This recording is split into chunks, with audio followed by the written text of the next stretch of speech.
My precious friend, ನನ್ನ ಅಮೂಲ್ಯ ಸ್ನೇಹಿತರೆ, I welcome you to the presence of the living God. ಜೀವಸ್ವರೂಪರಾಂತ ದೇವರ ಸನ್ನಿಧಾನಕ್ಕೆ ನಿಮ್ಮೆಲ್ಲರಿಗೆ ಸುಸ್ವಾಗತ. Today, as we meditate on the sufferings of Jesus on the cross, ಯೇಸು ಕ್ರಿಸ್ತನು ಶಿಲುಬೆಯಲ್ಲಿ ಅನುಭವಿಸಿದಂಥ ಶ್ರಮೆಯನ್ನು ಕುರಿತು ಈ ದಿವಸ ನಾವು ಧ್ಯಾನಿಸುವಾಗ, the grace that He brought upon us through His sufferings will come upon you. ಆತನ ಶ್ರಮೆಯ ಮುಖಾಂತರವಾಗಿ ನಮಗೆ ಬರುವಂಥ ಕೃಪೆಯನ್ನು ಆತನು ನಮ್ಮಲ್ಲಿ ಕೊಂಡು ತರುತ್ತಾನೆ. He was dead, ಆತನು ಸತ್ತವನಾದನು, and yet He rose up alive, ಆದರೂ ಸಹ ಜೀವಿತನಾಗಿ ಎದ್ದು ಬಂದನು. and He lives today. ಆತನು ಇಂದು ಜೀವಿಸುವನಾಗಿದ್ದಾನೆ. But the meditation of the sufferings of Jesus Christ brings us life even today. ಯೇಸು ಕ್ರಿಸ್ತನ ಶ್ರಮೆಯ ಧ್ಯಾನ ಈ ದಿವಸವೂ ಸಹ ನಮಗೆ ಜೀವನ ಅನುಗ್ರಹಿಸುತ್ತದೆ. One of the greatest things that touches my heart ನನ್ನ ಹೃದಯವನ್ನು ತಾಕುವಂಥ ಬಹಳ ಮಹತ್ತರವಾದ ಒಂದು ವಿಷಯ ಏನೆಂದರೆ, is the power of the Lord to forgive. ನಮ್ಮನ್ನು ಕ್ಷಮಿಸುವಂಥ ಯೇಸು ಕ್ರಿಸ್ತನ ಆ ಮಹತ್ತರವಾದ ಗುಣ. The forgiveness which Jesus offered at the moment of His greatest suffering, greatest pain, greatest betrayal is indeed supernatural. ಯೇಸು ಕ್ರಿಸ್ತನ ಮಹಾ ಕಷ್ಟ, ವೇದನೆ, ಹೋರಾಟಗಳನ್ನು ಅನುಭವಿಸಿದ್ದಾಗಲೂ ಕ್ಷಮಿಸಿದಂಥ ಗುಣ ಮಹಾ ದೊಡ್ಡದು. No person who goes through such suffering, such betrayals, will ever be able to forgive. ಅಂಥ ಮಹಾ ವೇದನೆ, ತ್ಯಜಿಸಲ್ಪಡುವುದನ್ನು ಅನುಭವಿಸುವಂಥ ಯಾವ ವ್ಯಕ್ತಿಯೂ ಈ ರೀತಿ ಮಾಡಲಿಕ್ಕೆ ಸಾಧ್ಯ ಇಲ್ಲ. But Jesus, in the midst of His greatest suffering, forgave, and that's why He is God. ಯೇಸು ಕ್ರಿಸ್ತನು ಇಂಥ ಮಹಾ ವೇದನೆ ಮಧ್ಯದಲ್ಲೂ ನಮ್ಮನ್ನು ಕ್ಷಮಿಸಿದ್ದಾನೆ. ಆದ್ದರಿಂದಲೇ ಆತನು ದೇವರು. God forgives. ದೇವರು ನಮ್ಮನ್ನು ಕ್ಷಮಿಸುತ್ತಾನೆ. He is willing to forgive you too and me too. ಆತನು ನಿಮ್ಮನ್ನು, ನನ್ನನ್ನು ಕ್ಷಮಿಸುವನಾಗಿದ್ದಾನೆ. I read a funny story. ಒಂದು ಹಾಸ್ಯಾಸ್ಪದ ಕತೆ ನಾನು ಓದಿದೆ. This is not my story, it's from a book. ಇದು ನನ್ನ ಕಥೆಯಲ್ಲ, ಒಂದು ಪುಸ್ತಕದಲ್ಲಿ ಓದಿದ್ದು. There was a priest who was dying. ಒಬ್ಬ ಪಾದ್ರಿ ಸಾಯುವ ಸ್ಥಿತಿಯಲ್ಲಿದ್ದರು. Everybody loved him in the village. ಆ ಗ್ರಾಮದಲ್ಲಿ ಎಲ್ಲರೂ ಇವರನ್ನು ಪ್ರೀತಿಸ್ತಾ ಇದ್ದರು. And as he was dying, they came around him. And the people asked him, is there something that you would like us to do for you as you are going away? ಅವರು ಸಾಯುವ ಸ್ಥಿತಿಯಲ್ಲಿದ್ದಾಗ ಹಳ್ಳಿ ಜನರು ಬಂದು, ನಿಮ್ಮ ಕಡೆ ಆಸೆ ಏನಾದರೂ ಇದೆಯಾ, ನಾವೇನಾದರೂ ನೆರವೇರಿಸಬೇಕಾ ಅಂತ ಕೇಳ್ತಿದ್ರು. He said, would you please get me a policeman and a lawyer? ಅವರು ಹೇಳಿದ್ರು, ಒಬ್ಬ ಪೊಲೀಸ್ ಮತ್ತು ಒಬ್ಬರು ವಕೀಲರನ್ನ ಕರೆದುಕೊಂಡು ಬನ್ನಿ. And they went and found a policeman and a lawyer. ಜನರು ಹೋಗಿ ಒಬ್ಬ ವಕೀಲರನ್ನ, ಒಬ್ಬ ಪೊಲೀಸನ್ನು ಕರೆದುಕೊಂಡು ಬಂದರು. Both of them were very busy. ಇಬ್ಬರು ಸಹ ಬಹಳ ಕೆಲಸದಲ್ಲಿ ನಿರತರಾಗಿದ್ದರು. But when they heard the priest wanted them, they left everything and came running to his bedside. ಆದರೆ ಪಾದ್ರಿ ಅವರಿಗೆ ಬೇಕಾಗಿದೆ ಎಂದು ಹೇಳಿದಾಗ ಎಲ್ಲ ಕೆಲಸ ಬಿಟ್ಟು ಇವರು ಹಾಸಿಗೆ ಬಳಿ ಓಡಿ ಬಂದರು. And as they came, he put both of them on either side of his bed and he held on to their hand. ಆ ಇಬ್ಬರನ್ನ ತನ್ನ ಹಾಸಿಗೆ ಎರಡು ಪಕ್ಕದಲ್ಲಿ ಇಟ್ಟುಕೊಂಡು ಅವರ ಕೈಗಳನ್ನು ಇವರು ಹಿಡಿದುಕೊಂಡರು. Both of them clasped his hands and they were eager to help him at the moment of passing away. ಈ ಸಾಯುವ ಸ್ಥಿತಿಯಲ್ಲಿದ್ದಂಥ ಪಾದ್ರಿ ಕೈಗಳನ್ನು ಇವರು ಗಟ್ಟಿಯಾಗಿ ಹಿಡಿದುಕೊಂಡು ಅವರಿಗೆ ಸಹಾಯ ಮಾಡಲು ಬಯಸಿದ್ರು. But then ಆದರೆ slowly they whispered, priest, is there something we could do? ನಿಧಾನವಾಗಿ ಪಿಸುದನಿಯಲ್ಲಿ ಕೇಳಿದ್ರು, ಪಾದ್ರಿ, ನಿಮ್ಗೇನಾದರೂ ನಾವು ಮಾಡಬೇಕಾ? Why did you call for us? ಯಾಕೆ ನಮ್ಮನ್ನು ನೀವು ಕರೆಸಿದಿರಿ? He said, my master, the Lord Jesus, when he was going up to his father, he had two thieves on either of his side on the cross. ಅವರು ಹೇಳಿದ್ರು, ನನ್ನ ಒಡೆಯ ಸಾಯುವುದಕ್ಕಿಂತ ಮುನ್ನೆ ಎರಡು ಕಳ್ಳರ ಮಧ್ಯದಲ್ಲಿ ಆತನು ಸತ್ತನು. And I wanted to do the same thing as my master. ನಾನು ಸಹ ನನ್ನ ಒಡೆಯನಂತೆ ಮೇಲಕ್ಕೆ ಹೋಗಲಿಕ್ಕೆ ಮುಂಚೆ ಇದನ್ನು ಮಾಡಲು ಬಯಸ್ತೇನೆ. Jokes apart, ಹಾಸ್ಯ ಒಂದು ಕಡೆ ಇರಲಿ, all of us ನಾವೆಲ್ಲರೂ ಸಹ have gone through sin. ಇದೇ ಪಾಪದಲ್ಲಿ ಹಾದು ಬಂದಿದ್ದೇವೆ ಪ್ರಿಯರೇ. The Bible says we have all lost the glory of God because we have committed sin. ನಾವೆಲ್ಲರೂ ಪಾಪ ಮಾಡಿ ದೇವರ ಮಹಿಮೆಯನ್ನು ಹೊಂದದೇ ಹೋಗಿದ್ದೇವೆ. But then ಆದರೆ the greatest joy is Jesus came to forgive us. ದೊಡ್ಡ ಸಂತೋಷ ಏನೆಂದರೆ ಯೇಸು ಕ್ರಿಸ್ತನು ನಮ್ಮನ್ನು ಕ್ಷಮಿಸಲಿಕ್ಕೋಸ್ಕರ ಬಂದಿದ್ದಾನೆ. As he hung on the cross, ಆತನು ಶಿಲುಬೆಯಲ್ಲಿ ನೇತಾಡುತ್ತಿದ್ದಾಗ one of the thieves by his side ಆತನ ಪಕ್ಕದಲ್ಲಿದ್ದಂಥ ಒಬ್ಬ ಕಳ್ಳನು said, Jesus, remember me when you come into your kingdom. ಯೇಸುವೆ, ನಿನ್ನ ರಾಜ್ಯವನ್ನು ಪಡ್ಕೊಂಡು ಬರುವಾಗ ನನ್ನನ್ನು ನೆನೆಸಿಕೋ ಅಂದನು. Jesus never hesitated. Yesu ಹಿಂತೆಗೆಯಲಿಲ್ಲ. Immediately he said, ತಕ್ಷಣವೇ ಆತನು ಹೇಳಿದನು, today you will be in paradise with me. ಈ ಹೊತ್ತೆ ನೀನು ನನ್ನ ಸಂಗಡ ಪರದೈಸಿನಲ್ಲಿ ಇರುವಿ ಎಂಬುದಾಗಿ. You are a thief. ನೀನೊಬ್ಬ ಕಳ್ಳ. You are rightly condemned. ನೀನು ನಿಜವಾಗಲೂ ಸರಿಯಾದ ರೀತಿ ಶಿಕ್ಷೆಗೊಳಗಾಗಿದ್ದಿ. But yet, ಆದರೂ I'm going to forgive you and keep you in the same place as I have been kept as God. ನಾನು ನಿನ್ನನ್ನು ಕ್ಷಮಿಸಿ ದೇವರಾಗಿರುವಂಥ ನಾನಿರುವಂಥ ಸ್ಥಳದಲ್ಲಿ ನಿನ್ನನ್ನು ಇಟ್ಟುಕೊಳ್ಳುತ್ತೇನೆ ಅಂದನು. You will be with me in paradise. ನೀನು ಪರದೈಸಿನಲ್ಲಿ ನನ್ನೊಂದಿಗೆ ಇರುವಿ ಎಂಬುದಾಗಿ ಹೇಳಿದನು. What a great status God gives us. ಎಂತಹ ಸ್ಥಾನಮಾನವನ್ನು ದೇವರು ನಮಗೆ ಕೊಡುತ್ತಾನೆ ನೋಡ್ರಿ. As a father, ತಂದೆಯಾಗಿ he lifts us up to be his child and puts us in the same place as he himself is. ಮಗುವಾಗಿ ಆತ ನಮ್ಮನ್ನು ಎತ್ತಿಕೊಂಡು ಆತನಿರುವಂಥ ಸ್ಥಳದಲ್ಲೇ ನಮ್ಮನ್ನು ಇರಿಸುತ್ತಾನೆ. That's the power of his forgiveness. ಆತನ ಕ್ಷಮಾಪಣೆಯ ಗುಣವೇ ಅದಾಗಿದೆ ಪ್ರಿಯರೇ. He forgives our sins and puts us in the same place as he is without any condemnation.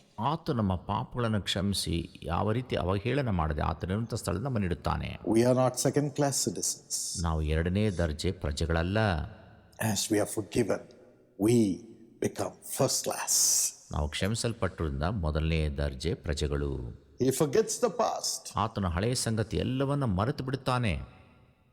and keeps us in that heavenly stature as if we have not committed any sin. Our records are all forgotten, cleansed and forgiven. ಪರಲೋಕದಲ್ಲಿ ಮೊದಲನೇ ಪ್ರಜೆಗಳಾಗಿಡುತ್ತಾನೆ. ನಮ್ಮ ಹಳೆಯ ಎಲ್ಲ ಪಾಪ ಲೋಪ ದೋಷಗಳೆಲ್ಲವನ್ನು ಅಳಿಸಿ ಹಾಕಿ ನಮ್ಮನ್ನು ಆ ಸ್ಥಾನದಲ್ಲಿ ಕುಳ್ಳರಿಸ್ತಾನೆ. Today you can have that experience of forgiveness of your sins.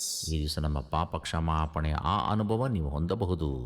Today, my friend, you can come into that stature with God as your Father.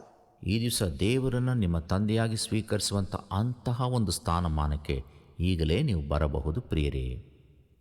You can experience Him.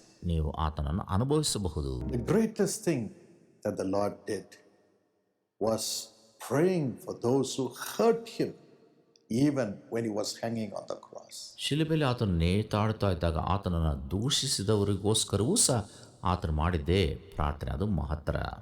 He was betrayed by His own disciples. ತನ್ನ ಸ್ವಂತ ಶಿಷ್ಯರಿಂದಲೇ ಆತನು ತ್ಯಜಿಸಲ್ಪಟ್ಟವನಾದನು, ಕೈ ಬಿಡಲ್ಪಟ್ಟವನಾದನು.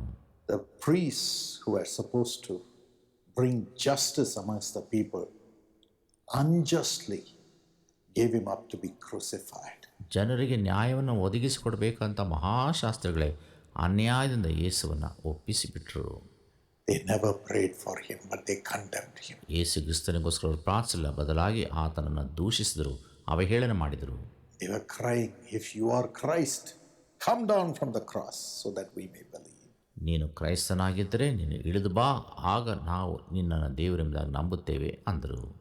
They did not base their words on the word of God, but on jealous words through the jealous spirit that was operating in them. ಅವರು ದೇವರ ವಾಕ್ಯವನ್ನು ಆಧಾರ ಮಾಡಿಕೊಂಡು ಹೇಳಿಲ್ಲ, ಬದಲಾಗಿ ಅವರಿದ್ದಂಥ ಹೊಟ್ಟೆ ಕಿಚ್ಚನ ಮೇಲೆ ಆಧಾರ ಮಾಡಿಕೊಂಡು ಇಂಥ ಮಾತುಗಳನ್ನು ಆಡಿದರು. The Roman soldiers, ರೋಮ್ ಸಿಪಾಯಿಗಳು, who had nothing to do with Christ, ಕ್ರಿಸ್ತನಿಗೆ ಅವ್ರಿಗೆ ಯಾವ ಸಂಬಂಧ ಇಲ್ಲದೇ ಇದ್ದಂಥ ವ್ಯಕ್ತಿಗಳು, after wounding Him and crucifying Him, ಆತನನ್ನು ಗಾಯಪಡಿಸಿ ಶಿಲುಬೆಗೆ ಹಾಕಿದ ನಂತರ, after whipping Him, ಆತನನ್ನು ಚಾಟಿಯಿಟ್ಟು ಬಾರಿಸಿದ ನಂತರ, mocked Him, ಆತನನ್ನು ಅವಹೇಳನ ಮಾಡಿ ಅಪಹಾಸ್ಯ ಮಾಡಿದ ನಂತರ, and again those who were just walking by, who never even knew Jesus, were mocking at Him. ರಸ್ತೆಯಲ್ಲಿ ಹಾದು ಹೋಗ್ತಾ ಇದ್ದಂಥವ್ರು ಯೇಸು ಯಾರೆಂಬ ಗೊತ್ತಿಲ್ಲದೆ ಆತನನ್ನು ಅವಹೇಳನ ಮಾಡಿದರು. There was no one by His side to comfort Him. ಆತನನ್ನು ಆಧರಿಸಲಿಕ್ಕೆ ಸಂತೈಸಲಿಕ್ಕೆ ಯಾರೂ ಪಕ್ಕದಲ್ಲಿರಲಿಲ್ಲ. In the midst of this great hurt, ಇವೆಲ್ಲ ವೇದನೆ ಹೋರಾಟಗಳ ಮಧ್ಯದಲ್ಲಿ Jesus said, Father, forgive them, for they know not what they do. ಯೇಸು ಕ್ರಿಸ್ತನು ಹೇಳಿದನು, ತಂದೆಯೇ ಅವರನ್ನು ಕ್ಷಮಿಸು, ತಾವು ಏನು ಮಾಡುತ್ತೇವೆ ಎಂಬುದನ್ನು ಅರಿಯರು ಎಂಬುದಾಗಿ. Father, forgive them. ತಂದೆಯೇ ಅವರನ್ನು ಕ್ಷಮಿಸು ಅಂದನು. Father, forgive them. ತಂದೆಯೇ ಅವರನ್ನು ಕ್ಷಮಿಸಪ್ಪ. He was a father ಆತನು ತಂದೆಯಾಗಿದ್ದನು. even to those who were wounding him and hurting him and betraying him, crying out for their forgiveness. ಆತನನ್ನು ಹಿಂಸಿದವರನ್ನ, ದೂಷಿಸಿದವರನ್ನ ಎಲ್ಲರಿಗೂ ತಂದೆಯಾಗಿದ್ದುಕೊಂಡು ಅವರ ಕ್ಷಮಾಪಣೆಗೋಸ್ಕರ ತಂದೆ ದೇವರಲ್ಲಿ ಈತನು ಬೇಡುತ್ತಿದ್ದನು. And that's why ಆದ್ದರಿಂದಲೇ he could overcome the depth of the suffering on the cross. ಆತನು ಶಿಲುಬೆಯಲ್ಲಿ ಮರಣವನ್ನು ಅನುಭವಿಸಿ ಮೃತ್ಯುಂಜಯನಾಗಿದ್ದು ಬರಲಿಕ್ಕೆ ಸಾಧ್ಯವಾಯಿತು. That's why he could overcome the death, the power of death, which was brought by sin on the cross.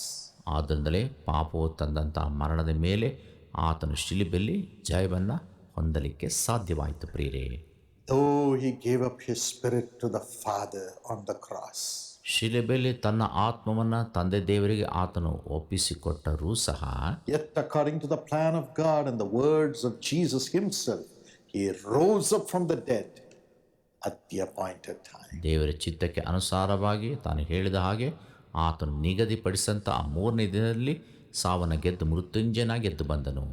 He could destroy death. ಆತನು ಮರಣವನ್ನು ನಾಶಗೊಳಿಸಲಿಕ್ಕೆ ಸಾಧ್ಯವಾಯಿತು. ಪ್ರಿಯರೇ, He could destroy and overcome the power of death ಆತನು ಮರಣವನ್ನು ಜಯಿಸಿ ಮೃತ್ಯುಂಜಯನಾಗಿದ್ದು ಬರಲಿಕ್ಕೆ ಸಾಧ್ಯವಾಯಿತು. just because he forgave others. ಯಾಕೆಂದರೆ ಆತನು ಬೇರೆಯನ್ನು ಕ್ಷಮಿಸಿದ್ದರ ನಿಮಿತ್ತವಾಗಿ. And especially he forgave those who hurt him and bruised him.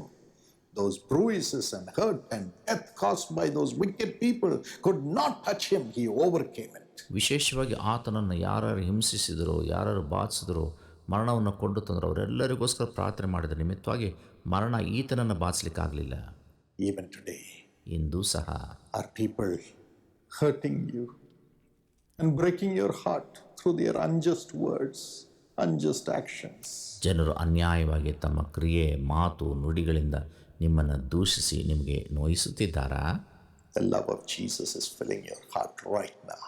ಯೇಸು ಕ್ರಿಸ್ತನ ಪ್ರೀತಿ ತಾನೇ ನಿಮ್ಮನ್ನು ತುಂಬಿಸುತ್ತಾ ಇದೆ. For the sake of Christ, ಯೇಸು ಕ್ರಿಸ್ತನ ನಿಮಿತ್ತ as you say, Father, forgive them. ತಂದೆಯವರನ್ನು ಕ್ಷಮಿಸು ಎಂಬುದಾಗಿ ನೀವು ಹೇಳುವುದಾದರೆ, Instead of even keeping quiet, as you go and help them, love them, pray for them for their forgiveness. ಸುಮ್ಮನಿರೋದ್ರ ಬದಲಾಗಿ ಅವರಿಗೆ ಹೋಗಿ ಸಹಾಯ ನೀಡಿ, ಅವರಿಗೋಸ್ಕರ ದೇವರಲ್ಲಿ ಪ್ರಾರ್ಥಿಸಿ ಕ್ಷಮಾಪಣೆಗೋಸ್ಕರ ನೀವು ಬೇಡುತ್ತಾ ಇರುವುದಾದರೆ, God's healing power will flow into you right now. ದೇವರ ಸ್ವಸ್ಥತಾವರ ಈಗಲೇ ನಿಮ್ಮ ಹೃದಯಗಳಲ್ಲಿ ಹರಿದು ಬರುತ್ತದೆ. God's resurrection power will flow into you right now. ದೇವರ ಪುನರುತ್ಥಾನದ ಶಕ್ತಿ ಈಗಲೇ ನಿಮ್ಮಲ್ಲಿ ಹರಿದು ಬರಲಿಕ್ಕಿದೆ. He will make you break the powers of darkness and overcome the powers of death. ಆತನು ಅಂಧಕಾರದ ಎಲ್ಲ ಶಕ್ತಿಗಳನ್ನು ಮುರಿದು ಹಾಕಿ ಮರಣವನ್ನು ಜಯಿಸಲಿಕ್ಕಾಗುವಂತೆ ನಿಮಗೆ ಕೃಪೆನ ಅನುಗ್ರಹಿಸಲಿಕ್ಕಿದ್ದಾನೆ. And you will be healed too from all your sicknesses and even the curses. ನಿಮ್ಮ ಎಲ್ಲ ವ್ಯಾಧಿ, ಶಾಪ, ಲೋಪ, ದೋಷಗಳಿಂದ ನೀವು ಪರಿಪೂರ್ಣವಾಗಿ ಬಿಡುಗಡೆ ಕಾಣುವಿರಿ. James 5:14-16 says so. ಯಾಕೋಬ 5:14-16 ವಾಕ್ಯ ಆ ರೀತಿ ಹೇಳುತ್ತದೆ. Today I pray ಈ ದಿವಸ ನಾನು ಪ್ರಾರ್ಥಿಸುತ್ತೇನೆ, that God's grace to forgive will flow into you through the Holy Spirit. ದೇವರು ತಾನೇ ನಿಮಗೆ ಕ್ಷಮಿಸುವಂಥ ಕೃಪೆಯನ್ನು ನಿಮ್ಮ ಜೀವಮಾನದಲ್ಲಿ ಸುರಿಸಲಿ ಎಂಬುದಾಗಿ ಪ್ರಾರ್ಥಿಸುತ್ತೇನೆ. When Peter asked Jesus, how many times should I forgive my brother? ಪೇತ್ರನು ಯೇಸುವನ್ನು ಕೇಳಿದ, ನನ್ನ ಸಹೋದರನು ಎಷ್ಟು ಸಾರಿ ನಾನು ಕ್ಷಮಿಸಬೇಕು? Is it 7 times? 7 ಸಾರಿಯೋ? No, he said. ಆತನು ಇಲ್ಲ ಅಂದನು. 70 times 7. 70 ಸಾರಿ ನೀನು ಕ್ಷಮಿಸಬೇಕು ಎಂಬುದಾಗಿ ಯೇಸು ಹೇಳಿದನು. Go on forgiving for you to be healed. ನೀವು ಸ್ವಸ್ಥತೆಯನ್ನು ಕಾಣಬೇಕಾದರೆ ಇತರನ ನೀವು ಕ್ಷಮಿಸುತ್ತಲೇ ಇರ್ರಿ. Go on forgiving those who have unjustly hurt you, unjustly harmed you, unjustly taken away your possessions, and you will have the resurrection power not to be hurt by any of those distressing words or unjust actions or the losses that they have tried to inflict upon your life. ಅನ್ಯಾಯವಾಗಿ ಜನರು ನಿಮ್ಮನ್ನು ದೂಷಿಸುತ್ತಾ ಹಿಂಸಿಸುತ್ತಾ ಇರುವುದಾದರೆ, ನೀವು ಅವರನ್ನು ಕ್ಷಮಿಸುತ್ತಾ ಇರುವುದಾದರೆ, ದೇವರ ಎಲ್ಲ ಕೃಪೆ, ಆಶೀರ್ವಾದ ನಿಮ್ಮ ಮೇಲೆ ಹೇರಳವಾಗಿ ಬಂದು ಸ್ವಸ್ಥತೆಯನ್ನು ಉಂಟು ಮಾಡುತ್ತದೆ. In all these things, you'll be more than conquerors through Christ who loves you. ನಿಮ್ಮನ್ನು ಪ್ರೀತಿಸುವಾತನಾದಂಥ ಯೇಸು ಕ್ರಿಸ್ತನ ಮುಖಾಂತರವಾಗಿ ಎಲ್ಲ ವಿಷಯಗಳಲ್ಲಿ ನೀವು ಪೂರ್ಣ ಜಯಶಾಲಿಗಳಾಗಿ ಇರುತ್ತೀರಿ. Let not your heart be troubled. ನಿಮ್ಮ ಹೃದಯ ಕಳವಳಗೊಳ್ಳದೇ ಇರಲಿ. You will be healed as you forgive. ನೀವು ಕ್ಷಮಿಸುವಾಗ ನೀವು ಸ್ವಸ್ಥತೆಯನ್ನು ಕಾಣುವಿರಿ. May God give you that grace. ಆ ಕೃಪೆಯನ್ನು ದೇವರು ತಾನೇ ನಿಮಗೆ ಅನುಗ್ರಹಿಸಿಕೊಡಲಿ. Father, ತಂದೆಯೇ, let your healing presence flow into everyone who is watching this program. ನಿನ್ನ ಸ್ವಸ್ಥತಾ ಪ್ರಸನ್ನತೆ ಈ ಕಾರ್ಯಕ್ರಮ ನೋಡ್ತಾ ಇರುವಂಥ ಪ್ರತಿಯೊಬ್ಬರಲ್ಲಿ ಹರಿದು ಬರಲಿ ಸ್ವಾಮಿ.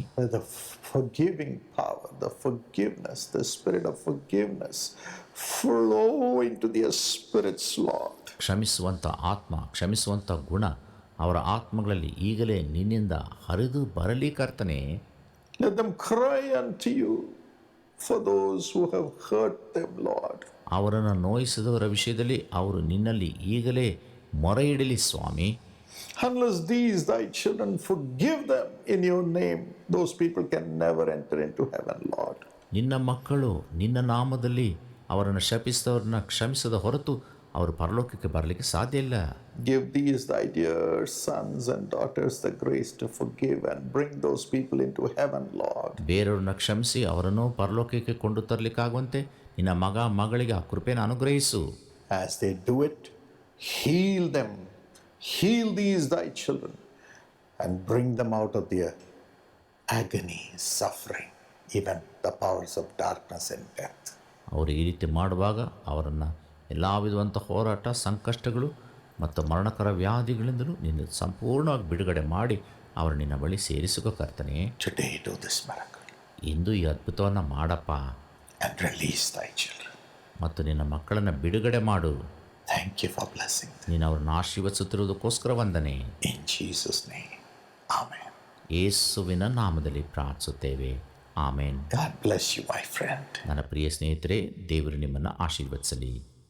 God bless you.